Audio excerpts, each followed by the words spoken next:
Hello everyone, the theme here, and I'm here to give a rundown of Gamescom 2015, the Microsoft presentation. Now, whether anybody thinks that it was a good presentation or a bad one, that's up for debate. And I'm not just talking about fanboy bullshit, I'm talking about the way they presented certain things, and I would like to give my rundown on all of that. So, without further ado, here we go. First and foremost, they came out announcing Rare Replay. Why? To give a little reiteration of what they were already gonna, bring out. That was announced at E3. I guess they needed a quick reminder for some, and it was released on that day. So it's like, buy it, please, please, please. For anybody that's gotten that game, that's in the Xbox One camp, I would like to ask one question though. The multiplayer games that are there, can you actually play on Xbox Live?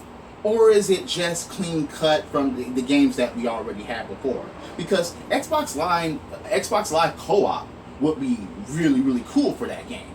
I think that's something that they should already have, but if they don't, I just would figure that why wouldn't they have that, and that would just be a big question mark and an explanation point. Because those games were, most of those games that are on there that are multiplayer games were notorious. They were just known for their goodness for multiplayer.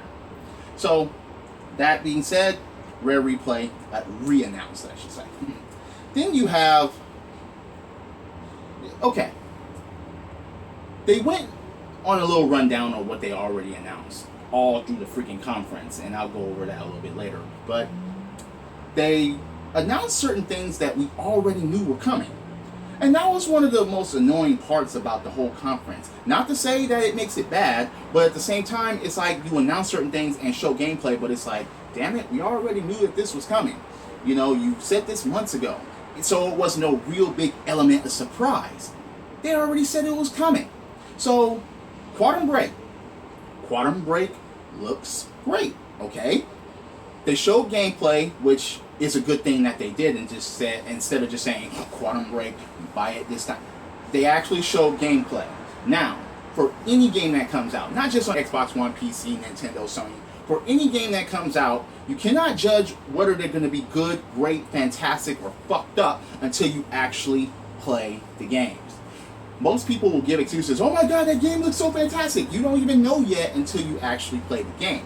This goes from any game, past, present, whatever. But Quantum Break, as long as the gameplay is not broken, as long as there's no slowdown, as long as there's no, bullshit with the physics of the game, Quantum Break looks great. And plus, it needs a great story to go along with it. Don't just have them doing all that shit for absolutely nothing, because it, really doesn't count there. Then you have Crackdown 3. Once again, you knew it was coming. Showed things about it, cool. Not really big of an element of surprise, not really groundbreaking, and that's my biggest gripe about the conference. It wasn't really anything groundbreaking, except maybe the end, depending on where you stand. Okay, Scalebound. Action, RPG, big ass dragon helping you out. Pretty cool to say the least. But once again, it was something that we already knew about, so I digress. I hope that all of these games are great. One of the other annoying things is that, okay, you had games that were Xbox exclusive, but you also had certain games that were Windows 10, and I'll go over that shit in a bit. Okay, Just Cause 3. Just Cause 3, yes, it's good. Just Cause 2 is going to be backwards compatibility. That's cool and all, even though I would just whip out my 360 because that's where I would love to play my 360 games on the actual thing that it was made for. But at least it will be available for those people that, okay, yeah, you have the game, you put it in, alright, backwards compatibility, okay, especially if you never played Just Cause 2. But Just Cause 3 is multi-console. So, good thing they didn't spend too much time on that because it's multi-console. A chat pad, okay? They announced a chat pad that goes under your controller so you can do things easier. I don't understand why they don't come out with shit like that when a console debuts. I don't understand, because when the console comes out, you know that, especially now, you know they're gonna have to, you know you want to do that shit. So I don't understand why they wait months or even years down the line to come out with something like that to put on your controller. And I think they should come standard with controllers now. My opinion. Why? Because that's the way motherfuckers go and chat and type and do certain things, even search. So that should be coming with consoles, not us spending money on and getting that shit later. That's just my opinion. Okay, so you have, Bloodstained be announced. Kickstarter game, very, very cool, because it's Castlevania. The creator of Castlevania came out with his whip, and I thought that was pretty cool. It added a little bit more to it. But again, we already knew that game was coming out. It's already been funded and everything like that, and it's multi-console. But it's just a quick reminder, get this shit when it comes out, and I don't think that Bloodstained is going to have any problem selling, even for those that didn't even contribute to the Kickstarter that's already going to be getting the game. Okay, you had a whole bunch of indie games get announced. It's funny how there are a lot of people out there that are like, oh, I don't like indie games, and then they see these are like, oh yeah, these indie games are cool. Now look, indie games, no matter how you play your games, no matter how the games are being made or whatever, if they're good games, they should be acknowledged as good games, and everyone should be playing them so they can be making more good games. That's just the way it is. Indie games, a lot of them coming to Xbox One and Windows 10, but pretty cool. Then you have Ark. Ark is a very interesting one. It's a first-person dinosaur hunter, guns and all that. Can't wait to see how that game plays out, because it actually, looks pretty cool. Then you had a throwback, you had Tumbleweed Park and Worms. Again, announcing things that not totally groundbreaking, but this is Gamescom, and I guess that they needed to play a little bit catch up on their announcements of what they already had and stuff like that.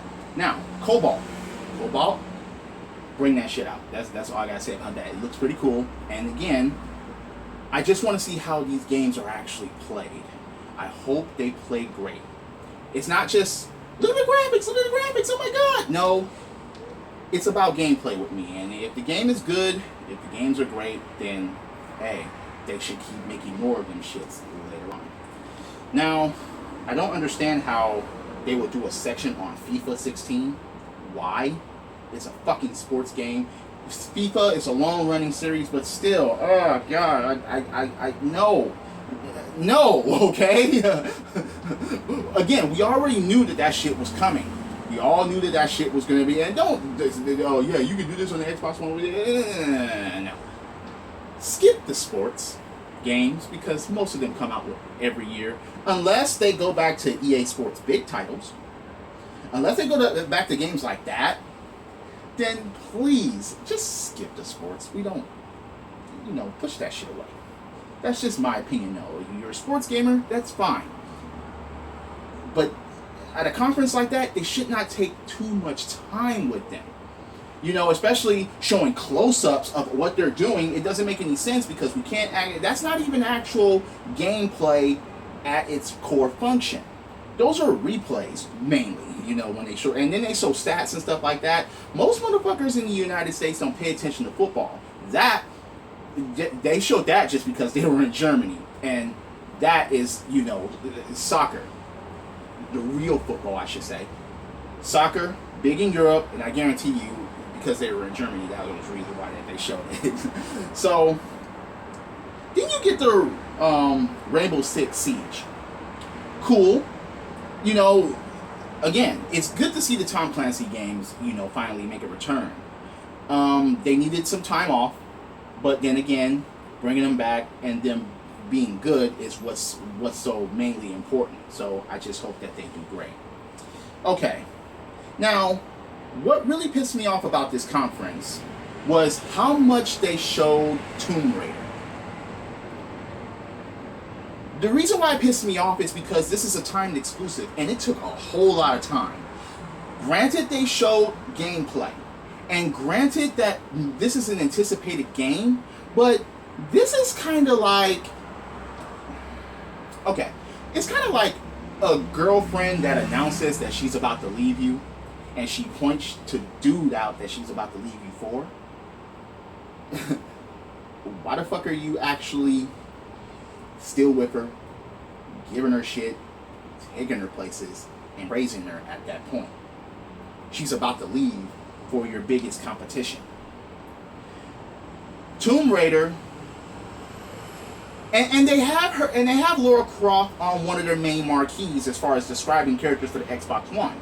Once again, I don't understand that since this is a timed exclusive. They shouldn't do that. They should replace her with, you know, the star from Quantum Break or Crackdown or even Dark Souls 3. I skipped Dark Souls 3. Dark Souls 3 showed some gameplay, which was pretty cool. You can't expect anything less from a Dark Souls game, and I hope they keep the difficulty up. Don't make this shit soft. Oh my god, it's too hard. No, fuck that. Make this shit as difficult as it was before, and make it a great game. As soon as Bonnie Ross came out, I was like, oh, another Halo. Some form, some way. Now, please make it another ODST, please. And then they did Halo Wars 2, and I was like, ah, damn it. But for you fans out there that wanted another Halo Wars, I hope it continues from the main story that you already had, because it really wouldn't make any sense for it to go in a new wave of the, you know, no. I hope it's a continuation of the story, and don't change a lot of shit that's gonna break the game. I don't like it when sequels change so much, then the game is broken. Totally fucking broken. So, I don't understand what is taking. Okay, why no Recore gameplay? They haven't shown anything on that yet. Yet people are like, yeah, it's an Xbox One exclusive, but we haven't seen a damn thing on that yet, and it's supposed to be this big thing. It's supposed to be a new franchise. It's supposed to be this great exclusive, and they haven't shown shit on that yet. But I just hope that they do so sooner or later. And I wish they would have done it at their conference instead of just, okay, here, and go on the internet, and here's a trailer of it, and so on and so forth. I wish they would have actually done that at their conferences. Now, about this conference itself. This is pretty much what they should have done at E3 with all these games here that they didn't announce. Either they didn't have them ready, or they were just like, oh no, nobody else is a threat. We don't need to show these things yet. They should have came out with these games swinging in the first place. They needed it. Most people will argue that this conference is better than the one that they had at E3. And hell, Phil Spencer has been wanting to bring more first-party titles. And this conference did that to a point. Now, whether these new ones or these returning ones are going to be great, only time will tell. But at the same time, let's not overlook it. At least these titles were announced, and at least they were announced at a stage where it's like, okay, yeah, we announced shit at E3 that's coming out this year. Now the rest of this shit is going to be coming out in 2016, so you have more games looking forward to. I don't understand though why did they say backwards compatibility? Okay, look, we understand that that's a feature and all, but damn it, don't shove that shit. Because we know damn well that every single Xbox 360 game will not make the backwards compatibility list. We know that already. And then most games are being remastered. So that was one of the biggest mistakes about this conference. They pretty much announced everything that they just did at E3. When the whole fucking world already knows what you announced at E3. They should have, and they announced all the newest, better shit first. When they should have spread them out. Maybe Quantum Break should have been at the beginning, Crackdown should have been at the middle, and Scalebound should have been at the end. You know, they should have spread that out just a bit. So everybody would have, because when they announced them at the beginning, it's like, okay, we can't really anticipate anything, you know. Nothing was really, about. You know, people are just like, yeah, that's cool, yeah. Good to be an Xbox One owner. Which, if you are an Xbox One owner, hey, look forward to these games, get them, play them, enjoy them. Because as a gamer, that's what I want. I want enjoyable games. And I want all gamers from all forms not to be fucking fanboys and enjoy the shit that they got. So, as a video gamer, hey, Xbox One conference, it did a pretty good job. It's just that I have those minor gripes about it. Now, will this persuade me to get an Xbox One? For me, you know, it takes a lot for me to get a video game system. It takes a whole lot. It's not just I'm gonna see 1, 2, or you know, titles, and most titles have to be groundbreaking in order for me to get a console. In my opinion, nothing has been announced that's been groundbreaking enough for me to get the console, or anything that I've been personally waiting for. But that's my opinion. For anyone that's getting an Xbox One or already has one, hey, I have no gripes. Okay? Get that shit, enjoy it, game. That's all I really have to say about that, you know. Just gamers. Be gamers. Play good games. So, for the benefits of common sense logic in gaming, this is the theme. And I'll see you later. Credits.